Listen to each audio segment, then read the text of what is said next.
मी काम करतो, जी आयडिओलॉजी आमची आहे, जो तत्वज्ञान आहे. म्हणून माणसं कुठून जरी कुण्या पक्षामध्ये गेली तरी ती विचारधारा त्यांना ताब्यात ठेवणं किंवा बदलणं हे त्यांना सहज शक्य होत नाही आहे.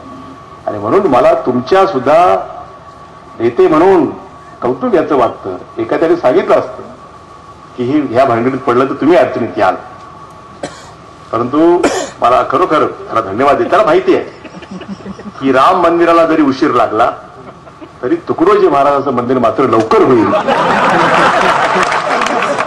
त्याच्याबद्दल माझ्या मनामध्ये शंका नाही. परवा पण नागपुरामध्ये मुंड्यांनी घोषणा केली, राम मंदिर वही बनाएंगे, कब बनाएंगे ये नहीं कहेंगे.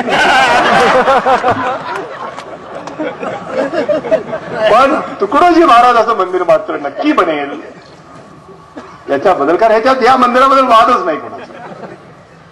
सगळ्यांचा पाठिंबा. आणि जी गोष्ट पाशा पटेल यांनी सुरू केली त्या पटेलच्या कामाला देशमुखाचा पाठिंबा असणारच. काही काळजी करू नका, मंदिर उत्तम उभं राहील, नेवाची शाळा होईल.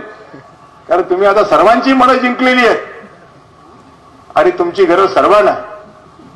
सगळे तुमचे मित्र लांबून लांबून आले, सगळ्या महाराष्ट्रातला आले. ही जी माणसं जोडण्याची जी तुमच्यामधली जी हातोटी आहे ती कधी कोणाला विसरता येणार नाही.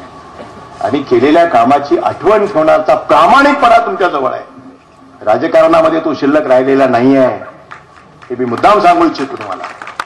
राजकारणामध्ये हे अतिशय फारच अवघड काम आहे, कोणीही आठवण ठेवत नाही.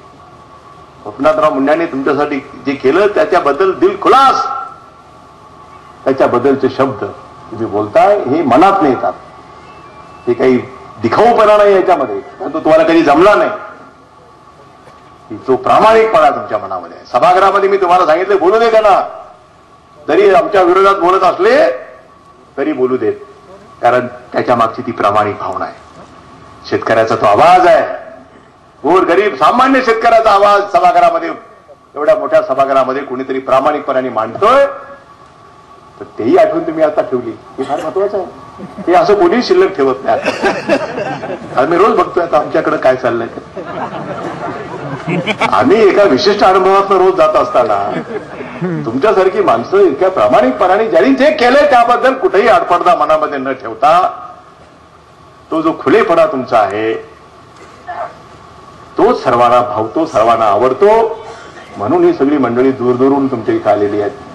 आणि मला असं वाटतं की ही जी तुमची कमाई आहे, तुमच्या कष्टातनं मिळवलेली तुमचा प्रामाणिकपणा, तुम्हाला सर्वांना बरोबर घेऊन जाण्याची भूमिका आणि एवढं सगळं